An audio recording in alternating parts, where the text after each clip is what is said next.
The first Descendant just got a ton of new information. We have some brand new confirmations as well as some stuff around the pre-download. We also have a brand new dev Q&A that answers a ton of our questions. We have some day one cosmetics that you can earn for free, and I'll tell you how. We also have some questionable website updates that might allude to things further. So got some brand new information around Season 1 and Season 2 around the post-launch schedule, and a whole bunch more. What's up world, it's Eutopia back in with another video. Today we're checking out all things the first Descendant. Okay, so let's just jump right into it. We'll get in some of the confirmation, some of the new things that are official and concrete. So we did have that official article drop today, and this does confirm again the release information. We've already gone over that. If you want to know the release times, they are here with the infograph. Again, that is 12 a.m. PST, 2 a.m. CST, and 3 a.m. EST. However, the most notable change here is we did get a pre-download schedule, and just with my assumption yesterday of that post where it showed the pre-order, this is happening on June 30th. So you will be able to pre-download or start your pre-download on 6:30 June 30th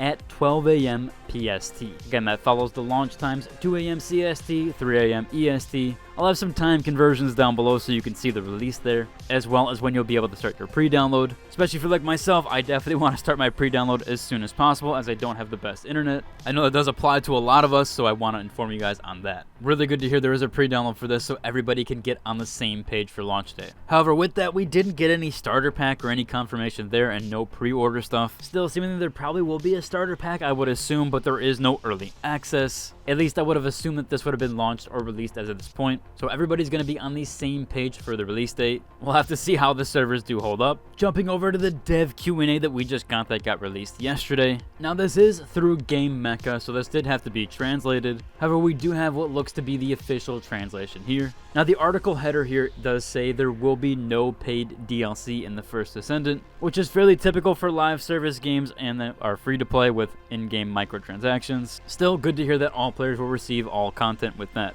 Now they do go over some details here with Season 1 that I will also cover a bit later. First question here being, how would you describe your long-term service model, roadmap, milestone, and when it comes to the in-game content? They said here that on the 5th week of release, August 1st, they will release an update with new content. The first 8 weeks since launch will be the pre-season, so that first initial 8 weeks, where then Season 1 will start on the 9th week, after which seasons will come in roughly 3-month intervals. Every 3 months or every new season, they do plan to add new Descendants, Ultimate Descendants, Descendant stories, invasions, dungeons, weapons, modules, and even bosses. So there will be a constant flow of content there, which is really good to hear. They also talked about how much daily content, weekly content will we be seeing. They went over here that the battle pass will include daily, weekly, and seasonal challenges, and they plan to use the pre-season to properly gauge how much each is appropriate. They said that adding daily and weekly homework on top of it didn't really feel good to play, so they plan to actually reduce the time required to complete some of these challenges, while their primary focus will be on the activities to allow players to naturally farm what they want in the process, as opposed to forcing them into activities they have no interest in. The last little bit note here is that as a community feature, they also plan to add clans within the very first year. Super good to hear that they are not adding challenges that make you conform to certain playstyles, so I am happy on that one and that note there. There's a big question here on score-based and time round-based missions, how that's going to apply to the game overall and what the grind will be like for that. They said in the end, this is a grinding game, so we're focused on how to increase the efficiency of farming for desired rewards. Instance dungeons, rewards drop rates, and drop count will scale with your total score. So the higher your score, you'll get more rewards with a better drop rate. In round-based missions, proficient players will be able to clear rounds much faster,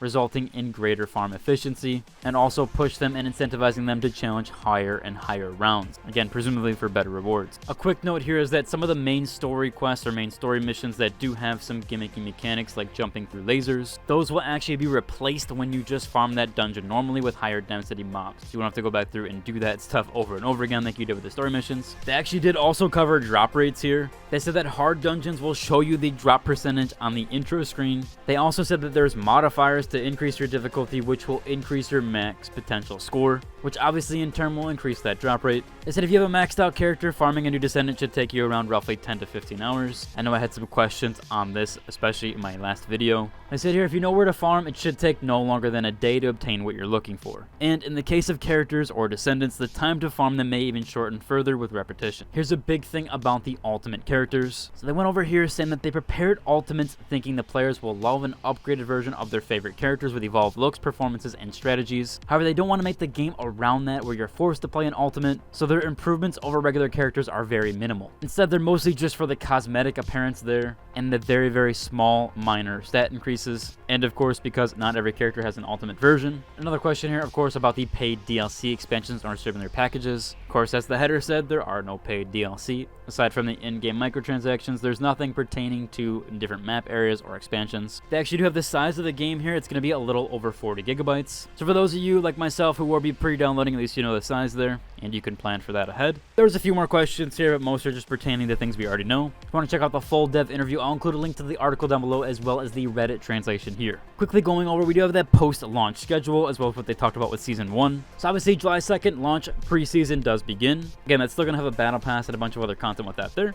August 1st is going to be the first content update that we will see. Obviously there's going to be some patches in between there, but they're going to be adding new content. Early September, Season 1 will begin with a new battle pass. Early December, Season 2 will begin, again, a new battle pass. And then preceding that will be a new season every 3 months. The type of new content, again, you're going to see here with each season. As we already went over, Descendant, Ultimate Descendants, modules, weapons, dungeons, bosses, fields, Descendant stories, and skin. And again, fields are new zones or new territories, so a lot of content packed with each new season. Now they're also giving away a ton of new free skins. This will be in the form of Twitch drops. So with the game's launch on July 2nd, spanning from July 2nd at 12 a.m. PST all the way to July 29th at 12 a.m. PST.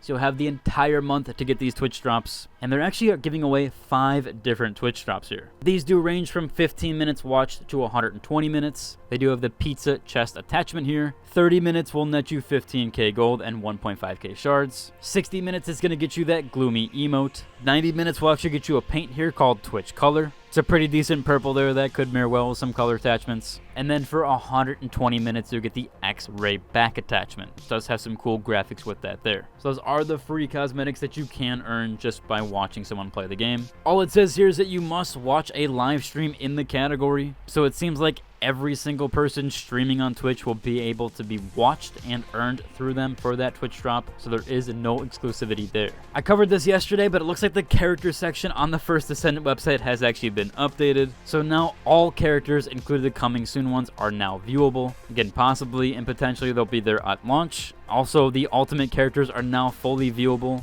and you can click into them and check all their details there. So it does seem like they're no longer coming soon, and I would say that these characters will be there at launch. Overall, that's about covered for today's video. If you enjoyed it, like and subscribe, and until the next one. Deuces.